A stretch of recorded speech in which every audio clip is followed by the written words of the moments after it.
वैसे तो रतन टाटा पारसी समुदाय से थे और पारसियों में शव को जलाया नहीं जाता, लेकिन रतन टाटा का अंतिम संस्कार शवदाह करके किया गया, जो कि मुख्यतः हिंदुओं में किया जाता है।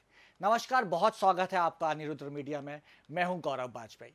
आइए जानते हैं क्या वजह थी कि रतन टाटा का हिंदू परंपरा अनुसार अंतिम संस्कार किया गया।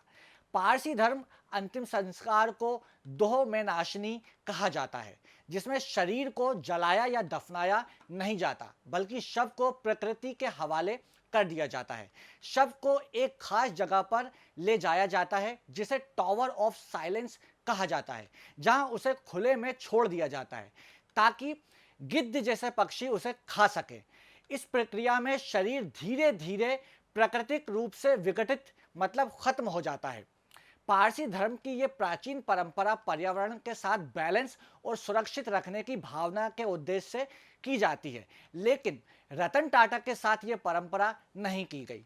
दरअसल इसकी वजह है आधुनिक दुनिया में गिद्ध की संख्या में कमी आ जाना, जिसकी वजह से इस परंपरा को मुश्किल का सामना करना पड़ रहा है।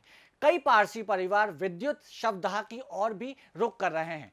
टाटा सन्स के पूर्व चेयरमैन साइरस मिस्त्री की मौत के बाद भी उनका अंतिम संस्कार पारसियों के विद्युत शवगृह में किया गया था। एक रिपोर्ट की माने तो 1980 के दशक में गिद्ध की संख्या लगभग 4 करोड़ थी, जो 2017 तक घट के मात्र 17,000 रह गई है। इसके चलते पारसी समुदाय के बीच अंतिम संस्कार का तरीका बदला है।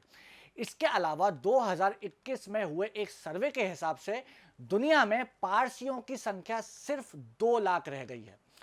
इस समुदाय की अनोखी परंपरा के चलते दुनिया भर में मुश्किल का सामना करना पड़ता है। पावर ऑफ साइलेंस के लिए सही जगह नहीं मिलने और खासकर गिद्ध जैसे पक्षियों के गायब हो जाने की वजह से पिछले कुछ समय में पारसियों ने अपने अंतिम संस्कार में परिवर्तन किया है और रतन टाटा का अंतिम संस्कार भी हिंदू तरीके से करने का भी यही एक कारण था।